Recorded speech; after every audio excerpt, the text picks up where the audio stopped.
الله الرحمن الرحيم والصلاة والسلام على سيدنا محمد المبعوث رحمة للعالمين وعلى آله حق قدره ومقداره العظيم.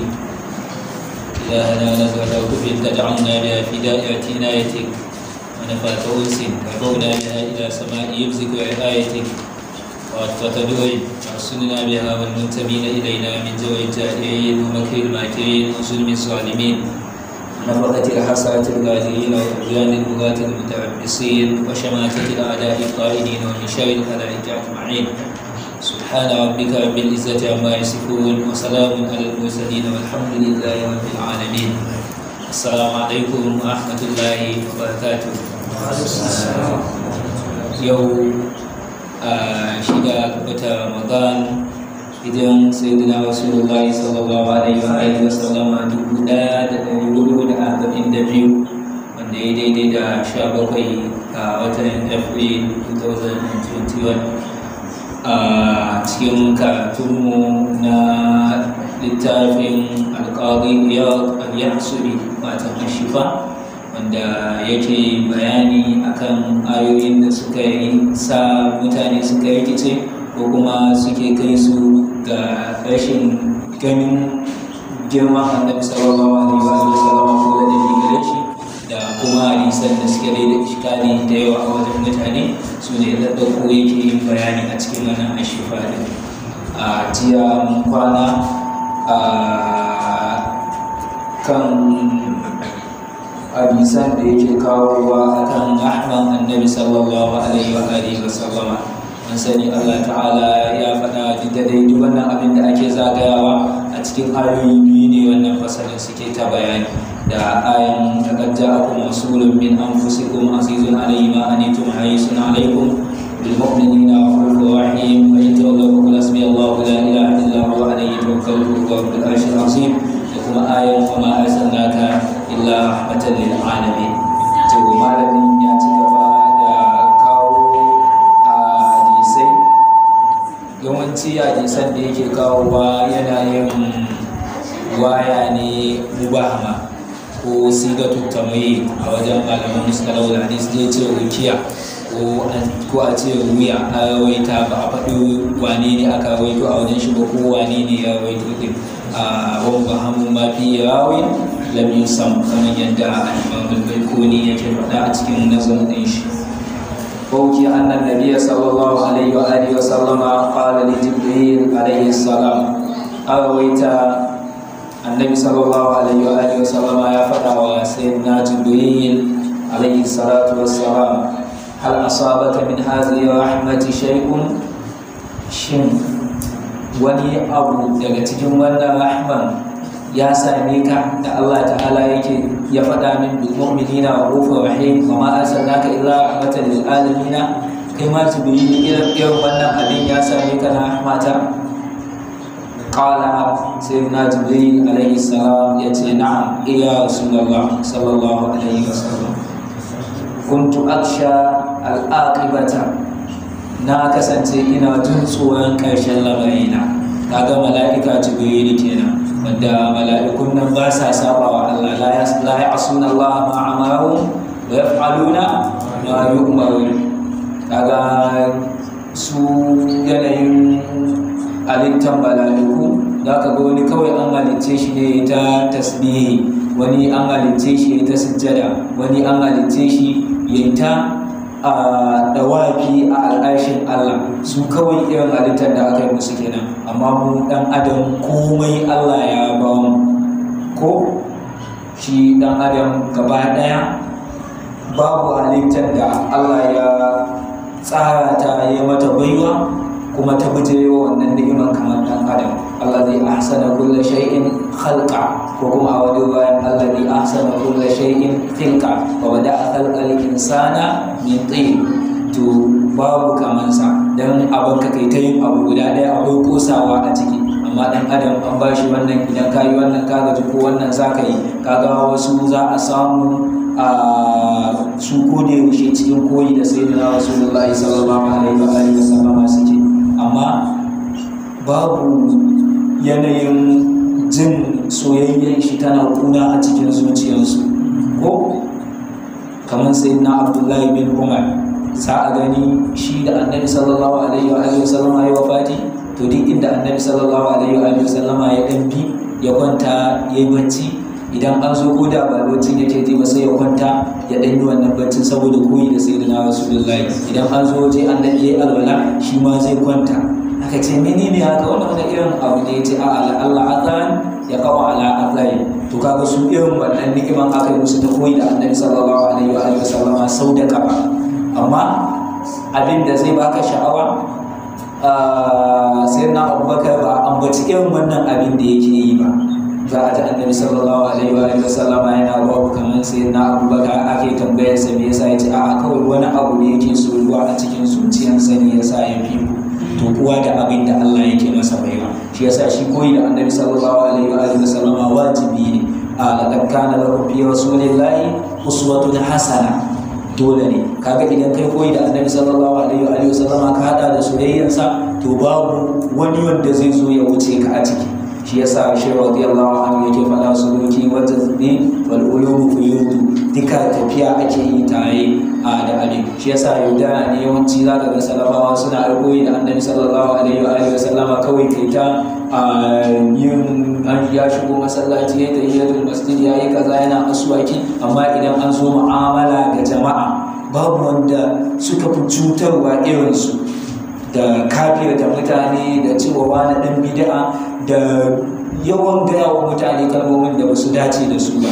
Yayin haka ya faru a zamanin annabi sallallahu alaihi wa sallama, wata mata ta rasu, ko da yaushe ana yin sallah da ita, idan zakka ta zo ta yi, idan menene ya zo ta yi, amma da ta rasu ana ta ya aljanna ce abu kaza baya wuce ta annabi sallallahu alaihi wa sallama ya ce ya wuta ce. Aka ce ya rasulullahi ya haka, ya ce ai ta kasance tana cutar da makwabtanta saboda ba ta koyi da annabi sallallahu alaihi wa sallama ne yanayin amfanuwa da wani zai yi da ita.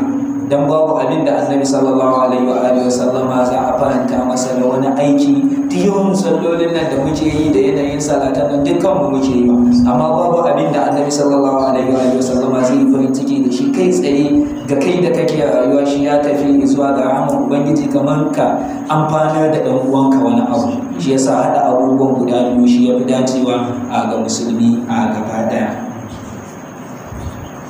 فعلمت لثناء الله تعالى علي بقوله ذي قوة عند ذي العرش مكين مطاع ثم عليم.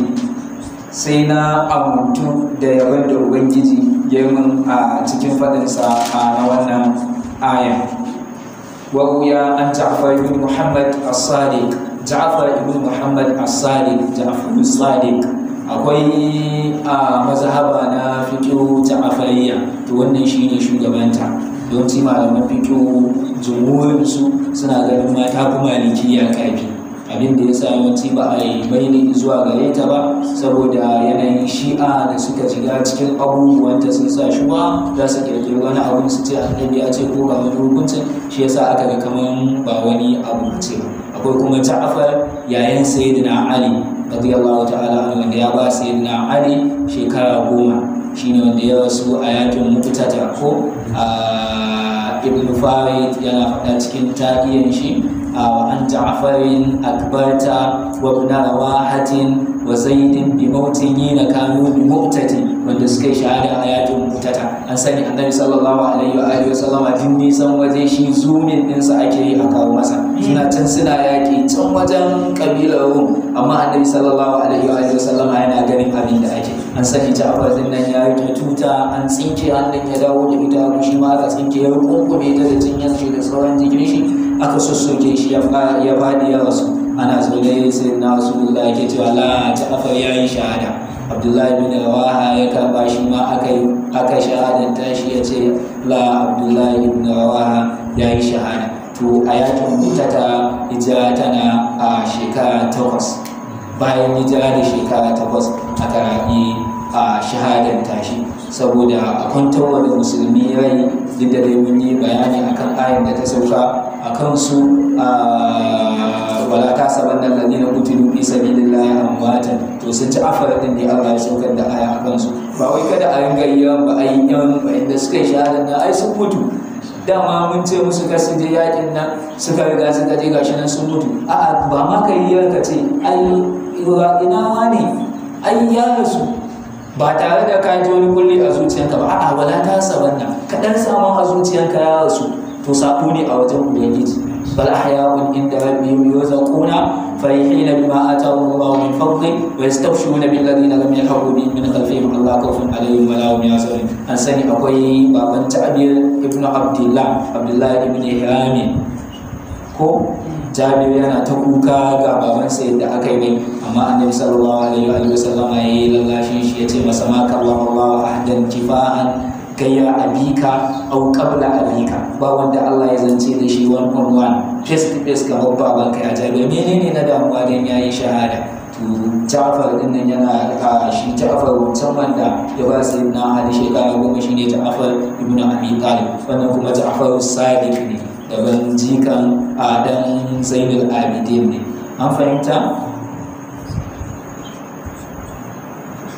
fi qawlihi ta'ala fasalamun laka min ashabil yamin, fasara da yayi wannan ayan fasalamun laka min ashabil yamin ay bika innama waqa'at salamatu min ajli karamati Muhammadin sallallahu alaihi wa alihi wa sallama. Ai waɗannan ashabul yamin din nan yan aljanna, wannan sallaman da ta tabbata a kansu ai dan kai ne ya rasulullahi aka karama su. Da annabi sallallahu alaihi wa sallama baya ci ko wuta sayyidina rasulullahi sallallahu alaihi wa sallama ya shiga a ce a nan gidansa yake afwan, to babu abin da zai yi ta dani. walau laltizazun bil jinani bi nurihi lama annana wal kulli kullu mubassari. Da ba dan annabi sallallahu alaihi wa sallama ba a cikin aljanna da ba za ta yi daɗi ba. To wannan fa salamun laka min ashabil yamin din ai dan rahamanka ya rasulullahi sallallahu alaihi wa alihi wa sallama aka yi wannan sallaman ta tabbata ga yan aljanna din, a yadda shi Ja'far as-Sadiq din ya tafi akan fassarar ta kenan. Qala Allah ta'ala Allahu nuru samawati wal ard. Kala Ka'abul Ahbar, an sani Ka'abul Ahbar yana daga cikin manya-manyan malaman Yahudawa wanda ya musulunta wajen annabi sallallahu alaihi wa sallama. To kun san Yahudawa akwai son zuciya, sai yake so ya bayyana musuluncinsa, sai annabi sallallahu alaihi wa sallama ya tara Yahudawan ya ce wannan mutumin da kuke gani, wannan Ka'abul Ahbar din nan shin ya yake a wajen ku ne? Su suke cewa ai dan dangi ne kaza kaza, mutumin kirki ne gashi dan kaza da kaza, duk wani abu na addinin at-Taurat na annabi Musa tare da shi ake yi kaza da kaza, malamin gudu. Sai ya ce to ai ya riga ya amsa la ilaha illallah Muhammadu Rasulullah sallallahu alaihi wasallam. Ko sai suka ce a dama ai dan shege ne kaza da kaza, suka yi ta abin nan, duk abin dama da ba zai faranta musu ba, su ba wani abu ne mai kyau a wajen su. وابن جبير المراد بالنور الثاني هنا محمد صلى الله عليه وسلم. الله نور السماوات والارض. مثل نوره هو النور النبي ينال من النبي صلى الله عليه واله وسلم. وقوله تعالى مثل نوره اي نور محمد صلى الله عليه وسلم. shi yasa hasken sayyidina rasulullahi sallallahu alaihi wa sallam ya kai a gidansa ma ba a kunna fitilla sallallahu alaihi wa sallam. وقال سعد بن عبد الله المعنى الله وهادي آل السماوات والأرض. الله سبحانه وتعالى mai shiryarwa ne ga mutanen sama ko da na ƙasa. sun maƙala masaluwi Muhammadin in kana mustawda'an, sannan ya faɗa misalin hasken annabi sallallahu alaihi wa sallama sanda ya kasance a kwamso abu tebantacce a ajiye fil aslabi kamishkatin, sanda ya kasance a cikin tsakansa sallallahu alaihi wa sallama kamishkatin kamar fitilla ne. ba'ada bil misbahi qalbu, abin da yake nufi da misbahin zuciyar annabi sallallahu alaihi wa sallama. Allahu nuru samawati wal ard mathaluhu kamishkatin fiha misbah wa zujajatu sadru. Wannan kuma gilas din shine kirjin annabi sallallahu alaihi wa sallama. kaga shi yasa Allah ya wasa a kirjinsa sallallahu alaihi wa alihi wasallam kuma sha Allah sadrahu lil islami wa huwa ala nurin min rabbi wa yulil qasiyatu qulubuhum min dhikrillah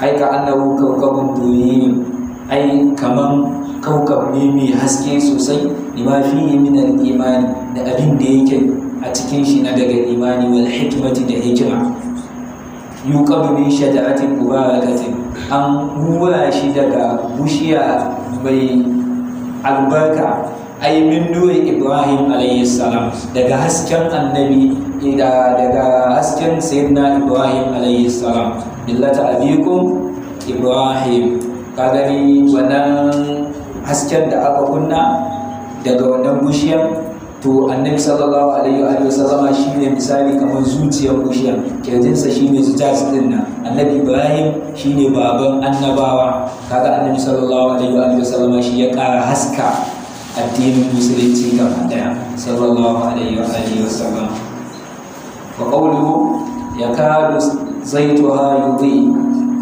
ya kusata wannan manta ya haskaka ai fitila ba ta zuwa sai an sa mata kamar kalanzir ko wani abu da kamar gas ai sai an sa sannan an kunna wuta za ta tashi ai takadu nubuwati muhammadin tadin linnas ai nubuwa annabi sallallahu alaihi wa sallama ta kusa ta bayyana ga mutane qabla kalami kafin zancensa sallallahu alaihi wa sallam an sani tun kafin annabi sallallahu alaihi wa sallama ya riga ya fara furta shi annabi ne irin rahib malaman nasara irin kamar sufayensu suka fara ganewa wannan motsin da wannan matashin yake lokacin da abi ɗalib ya yi tafiyan nan da shi ko ya ce wannan akwai wani sha'ani babba a tare da shi to wannan hasken da ta fari kamin annabi Muhammad sallallahu alaihi wa sallam ya fara bayyana shi annabi ne to wannan hasken ya fara bayyanar da kana ganin sa ka san wannan akwai wani aya da take tattare da shi ta Allah subhanahu wa ta'ala faqad qila fil ayati ghayru hada haqiqa an faɗa a cikin aya wani wannan Allahu a'lam Allah ne masani faqad sammahu Allah ta'ala fil Qur'an haqiqa Allah subhanahu wa ta'ala ya ambace shi a Qur'ani fi ghayri hadha al-mawdi'i a wannan bigiran nuran da haske wasu ratan da fitilla muniyan ya haskakawa faƙala ta'ala qad ja'akum min Allahi nurun wa kitabun mubin haƙiƙa haske da littafin Allah ya zo muku daga Ubangiji to ka gani annabi sallallahu alaihi wa sallama shine hasken alƙur'ani kuma shine littafin da aka riga aka aiko mana shi yasa ɗan ƙur'aniyun da aka samu suna ta cewa su ba za su yi aiki da hadisin annabi sallallahu alaihi wa sallama ba ai wawanci ne to wane ne ya zo da ƙur'ani kuma annabi sallallahu alaihi wa sallama ya faɗa utitumul qur'ana wa mithluhu ma'ahu an nazo muku da ƙur'ani da makamancinsa tare da shi ko shine hadisan annabi sallallahu alaihi wa sallama ne tubayyana lin-nasi ma nuzila ilayhi an saukarwa da annabi sallallahu alaihi wa sallama qur'ani to wani abun ba a isa gane ba duk larabcin mutane ko anan mun yi magana akan wal mudallaqat wa tarabbasna bi anfusihinna salasata qur'in ai annabi sallallahu alaihi wa sallama sai yayi bayani menene qur'in din nan ko ga aya zaka ga an faɗa aya guda ɗaya amma an samu sabani da yawa a cikin ta إذا قمتم إلى الصلاة فاغسلوا وجوهكم وأيديكم إلى المرافق وامسحوا برؤوسكم وأرجلكم وأرجلكم أي سي النبي صلى الله عليه وسلم ya zo yayi bayani me ake nufi wannan ayan me take nufi ko da suwa ake nufi shine dole din annabi sallallahu alaihi wa sallam wajibi ne duk imanin mutum idan bai ba annabi sallallahu alaihi wa sallam wato yaya aikin banza ne sallallahu alaihi wa sallam huwa al-babu lil maula wa laysa siwahu sallallahu alaihi wa sallam fa qala ta'ala inna arsalnaka shahidan haqiqa mun aiko ka ya rasulullah shahidan mai shaidawa, mubashiran mai yin bushara, wa nadiran kuma mai gargadi sallallahu alaihi wa alihi wa sallama. Shi yasa annabi sallallahu alaihi wa alihi wa sallama gaba daya al'ummatan baya an sani a hadisi idan an je ranar tashin alkiyama za a tsaye da su annabi Musa su wane ne duka annabawan nan wanda aka aiko, za a ce to ku su wane ne shaidan ku isarwa da al'umman wannan sako. To ba wa'anda za su yi musu wannan shahadin sai al'umman annabi sallallahu alaihi wa sallam. Mun karanta yayin qalu ya sha'ib ma na fawqa tiyar mimma taqul, kaga ai an tabbatar an tura musu da qalu ya salihu ma ji'tana bi bayyina wa ma nahnu bi tariki ayatina an qawli. Ko duk irin wa'annan duk mun karanta ai an tura musu da ai lalle Allah ka aika ga shi ma irin abin da aka yi sun yi kaza sun yi kaza sun yi inadi. To mu kuma idan an zo wane ne zai mana shaidan an isa mana da sako? Annabi Muhammad sallallahu alaihi wa alihi wa sallama. Shi ne inna arsalnaka shahidan wa mubashiran, kuma mai yin bushara. Annabi sallallahu alaihi wa alihi wa sallama ko da yaushe yana bashiru wa la tunfiru, kun ga bushara kada ku ringa koran mutane. Zaka ga wani ya zo ya ce wa Annabi sallallahu alaihi wa alihi wa sallama idan nayi sallah nayi azumi nayi zakka na haji ba zan kuma kara komai ba, shin ya isa ga addinin Allah? Ya ce ya ishe ka idan ka yi sabati akan naka, ba ka takura mashi ba. Da irin su Mu'awiyah bin Qura ana sallah su zo su ringa yin niyya, amma sahabbai su ringa yi musu tsawa. Annabi sallallahu alaihi wa alihi wasallama ya jawo shi ya ce a ya Mu'awiyah, ai ba haka ake yin sallah ba, ita sallah ba a yin niyya a ciki, ka gyara kaza da kaza. Ya ce wallahi ba na manta wannan maganar har sai da na bar duniya.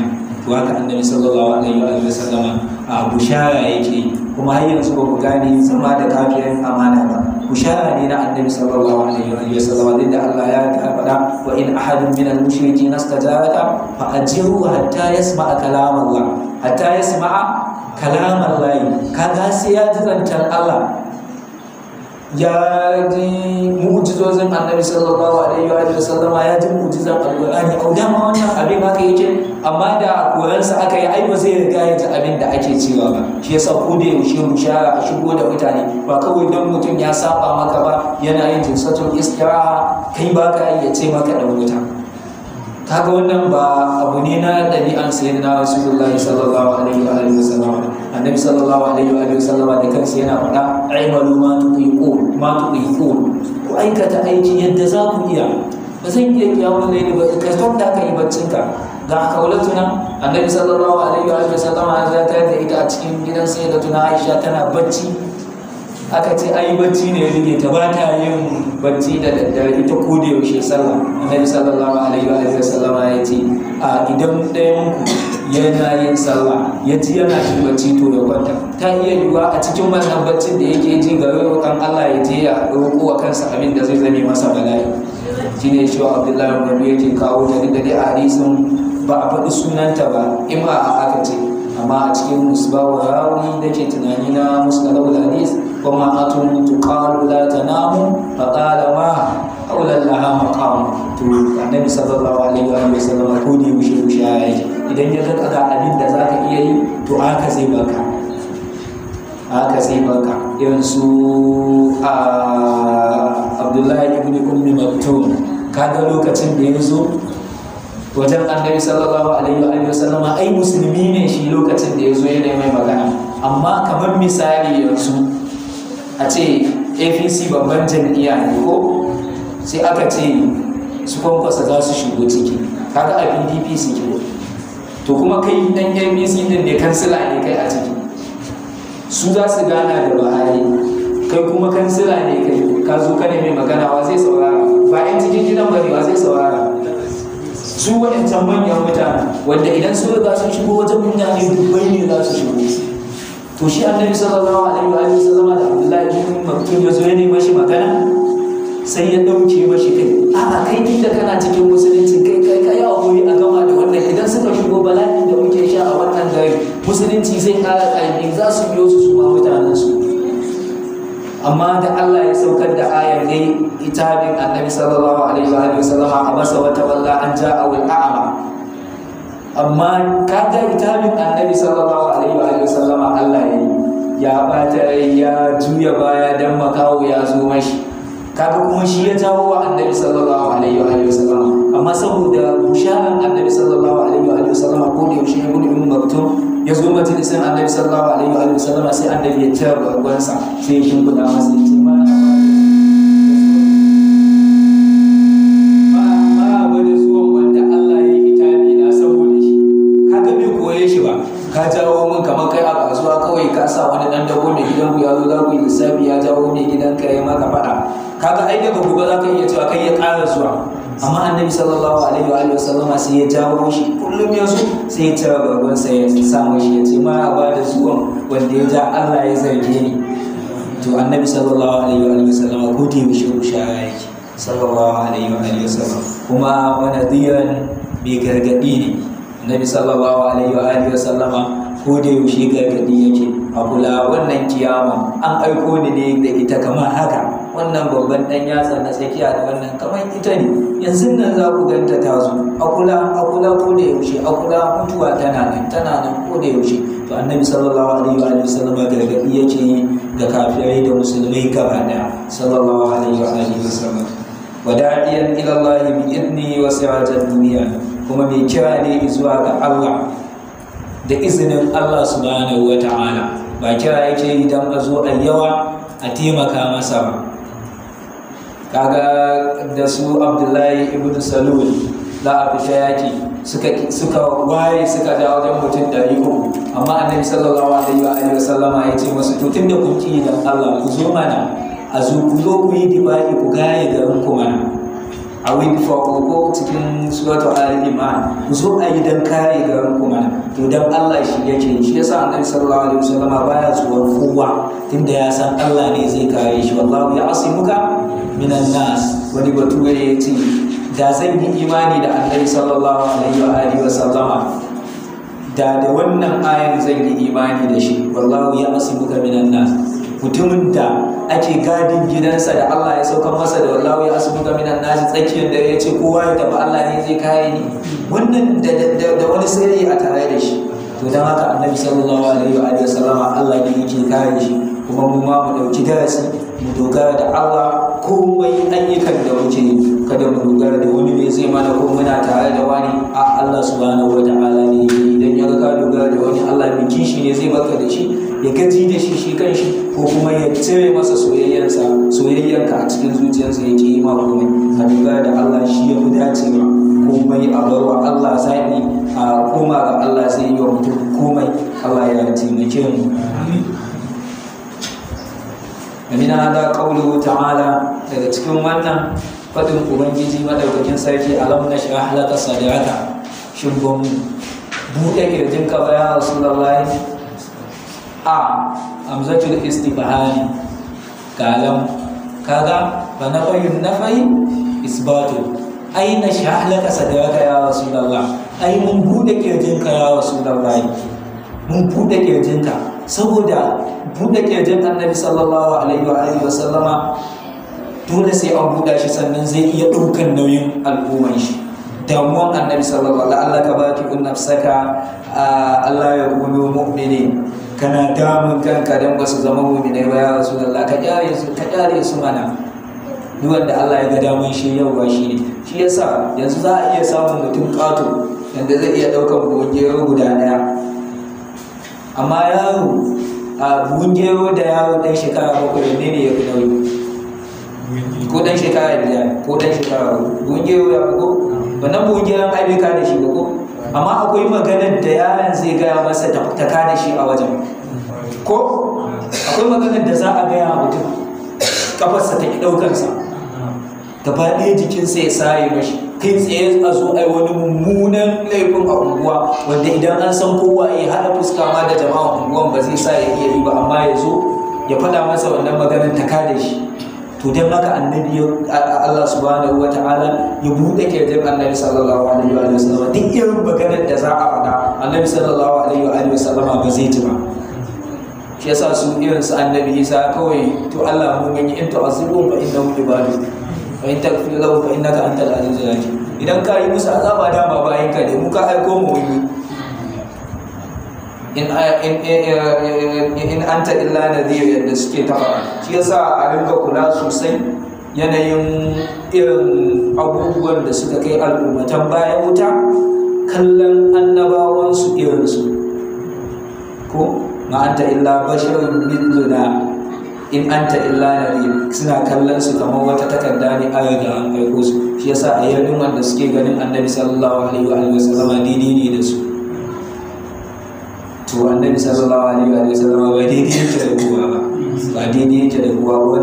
Wannan matsalar ko ina ma an yi bayanin ta. To Allah ya buɗe kirjin annabi sallallahu alaihi wa sallama, shara'a wasa'a ya yalwata shi.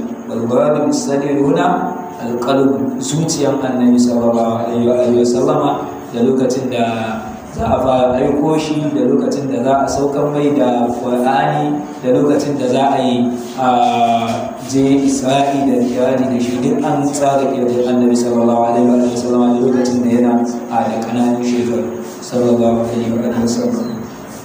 قال ابن عباس رضي الله عنه, ibn Abbas Allah ya kare yadda a gare shi ya ce sharahu bi nuril islam, ai an sharaha kirjin annabi, sadarin annabi sallallahu alaihi wa sallama da hasken musulunci. Abu man sharahu sadarahu lil islami, sadarahu lil islami fa huwa ala nurin min rabbi. Fa qala sahlun bi nuri risalati, da hasken annabta.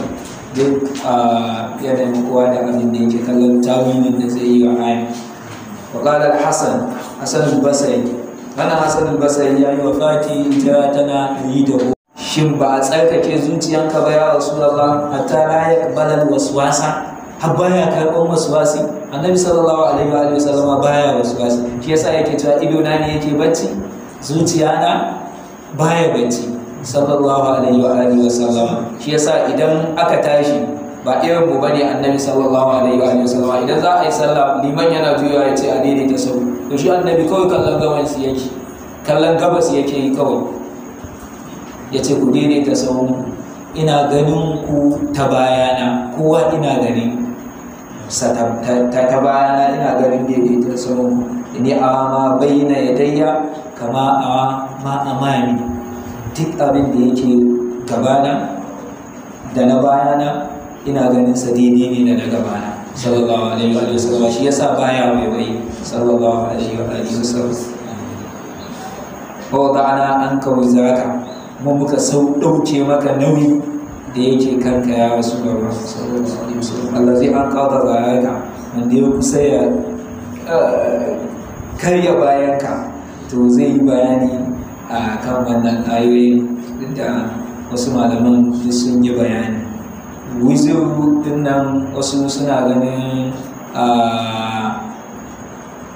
irin abubuwa na jahiliya da annabi sallallahu alaihi wa sallam ya kuma kaga ai sun yi kuskuren fahimta ga wannan ina fata na daga fata mu'minan ya rakallahu ma taqaddama min zambika wa ma ta'akhkhara, da dai za su iya kafa hujja da ita, amma a tarihi ba a taɓa samun annabi sallallahu alaihi wa sallam ya yi wani irin abu na jahiliya ba. Yana a koyi ne da irin addinin annabi Ibrahim, kuma an sani gare Hira ya je ya zauna yake wannan ibada, kuma a wannan lokacin sai Allah ya masa baiwa da matan da ta zame masa uwa. An sani har yanzu mutane dalilin da yake sa ake samun rabuwar aure rashin fahimtar juna. Mata a wajen kala uku ne waɗanda ake aure. Akwai wanda dole idan ka aure ta uwa za ta zame maka, akwai wanda ya za ta zame maka, akwai wanda kawa za ta zame maka. Idan an duba rayuwar sayyidina Rasulullah sallallahu alaihi wa sallam da sayyidatina Khadija, a zahiri uwa ta zame masa sallallahu alaihi wa sallam, komai ita take yi masa. Idan wani abun ya rikice masa, ita take kula da wannan abu. A lokacin da ya zo ya zo ni a mutum a kan kujera, shi ba a sama ba shi ba a ƙasa ba, ya zo a rikice sallallahu alaihi wa sallama a zahiri, da mai kankanin shekaru ce, ai dole kai a sama za ta yi wayo Allah an jefe shi, asiri aka yi mai, aljanu sun kama shi, kawai sai ta tsaya, kawai sai ta lullube shi, sai ta yi tunani, to idan shaidan ne, idan na buɗe kaina zai tsaya, idan kuma mala'ika ne zai tafi shine al-Imam al-Busiri yake faɗa fa amma dat anal khimaru litadri huwa al-wahyu am huwa al-ijma'u sai ta yayi wannan daurin kan nata dan ta gane shi dan ne ko kuma mala'ika ne. To da a lokacin yana auren a matsayin ɗa ne wanda ya aura, to abin ba zai tafi daidai ba. Kaga ita ta taimaka ta bashi jari a zamanin nan, ko a daɗin ma ba ni iya baka jari in ba uwa ga ubanka ba. Babu wanda zaka ga uwa ɗaya ne ba zai iya baka ba, amma ko nawa zaka kashe jarin su nawa za su iya mayamma. To a lokacin sai ta zame mai uwa, ta bashi jari, ta saita shi akan kasuwanci, kuma ta aure shi, ta kula da shi. Na biyu, wani kuma mata za ta iya zane mai kanwa idan an duba rayuwar Annabi sallallahu alaihi wa sallam da irin su sai da tuna Aisha, za a zo a yi abu kaza da kaza kawai sai dai yayi dariya daga ai wannan dama kananun shekaru ne yasa aka yi, sai a kau da kai. An fahimta? Akwai wanda kuma kawa za ta zame mashi komai ya ka gani kaza da kaza ai ba haka bane ba a kyara. Ya kamata a gane wannan maudu'i. Yawanci abin da yake kawo mutuwan aure rashin fahimtar juna.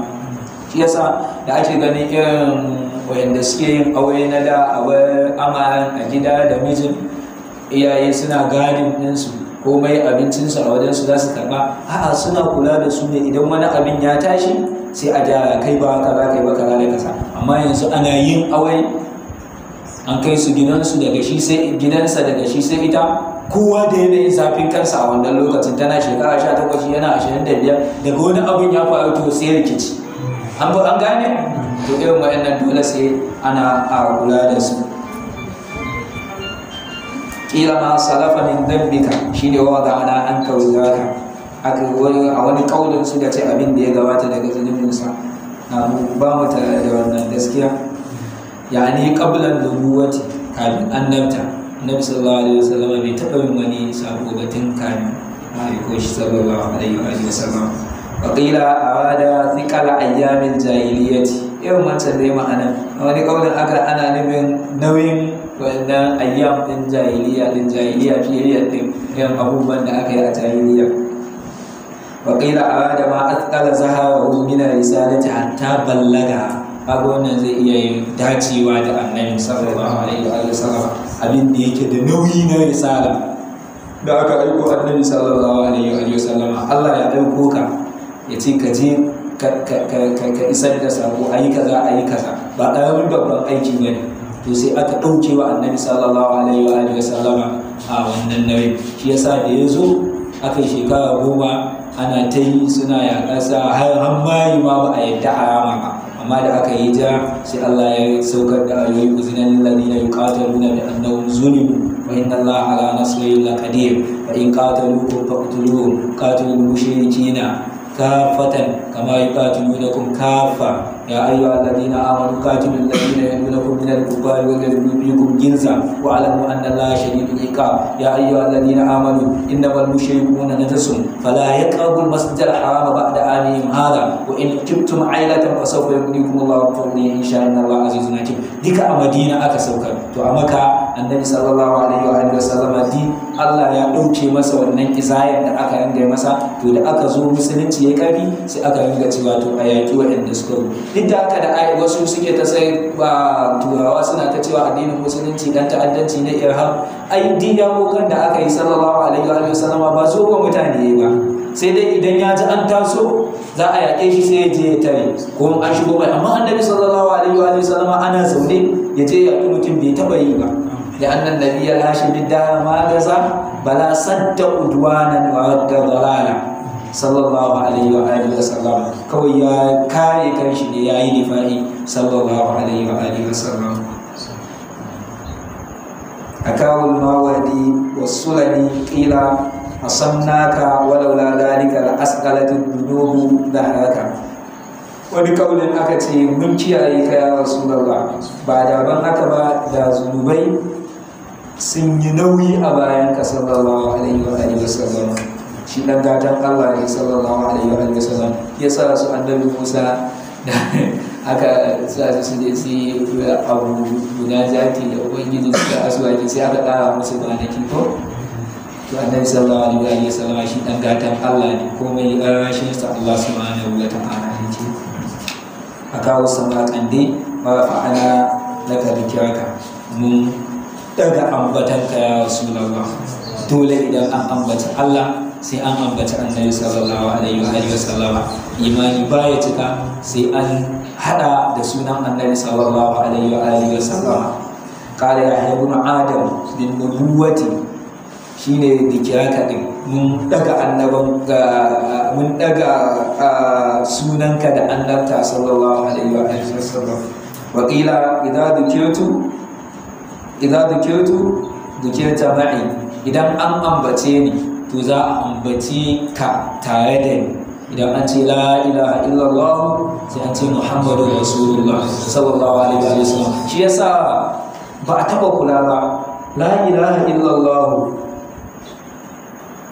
wa muhammadu rasulullah to dan kada a shiga ishgali wannan wawul alam ne ko za'ida ne ko menene a'a la ilaha illallah muhammadu rasulullah a hada suke kawai a hada suke babu wani na yi imani da Allah wa muhammadu rasulullah na yi imani da annabi sallallahu alaihi kawai la ilaha illallah muhammadu rasulullah kawai tafiya ne sallallahu alaihi wa sallam shi yasa a kiran sallah annabi sallallahu alaihi wa sallam yake cewa idan an yi kiran sallah ko yuqam wasila fa inna manzilatun la tanbaghi li 'abdin min ibadillahi arju an akuna ana huwa wannan addu'an da ake yi bayan kiran sallah annabi ya ce ku roƙa min ita idan duk wanda ya roƙa min to ceto na ya tabbata gare shi to annabi sallallahu alaihi wa sallam ya ce wannan wasilan wani matsayi ne wanda bata dace da wani bawa na Allah ba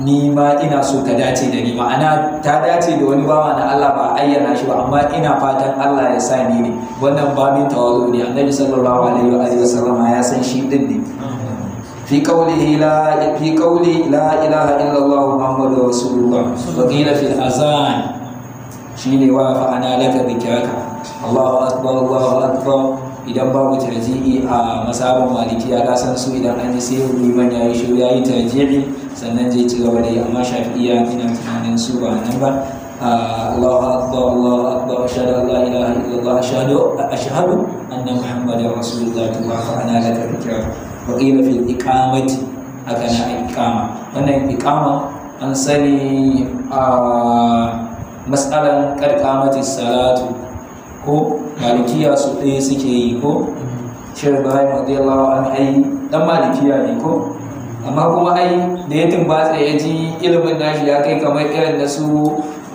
shaukani na su ibn al-arabi sai ya ce shi ai ilimi ya riga ya danta shi yasa shi radiyallahu an zaka ga yawancin ayyukan shi yana kallon su ne da yanayin mai malamai wani hujja ne ya fi ƙarfi ya tafi akai kaga malikiya kad qamatis salatu muke cewa su daya amma shafi'iya kad qamatis salatu kad qamatis sala suke faɗa to wasu suna ganin ana laka da kiyaka a cikin kama idan an ce la ilaha illallah shahada anna muhammadar rasulullah to shine wa ana laka da kiyaka za mu tsaya a nan saboda lokaci yayi Allah ya taimake mu Allah ya karbi ibadar mu Allah ya sa annabi sallallahu alaihi wa sallama da yi farin ciki da wannan zaman da muke yi sallallahu ala nabi kai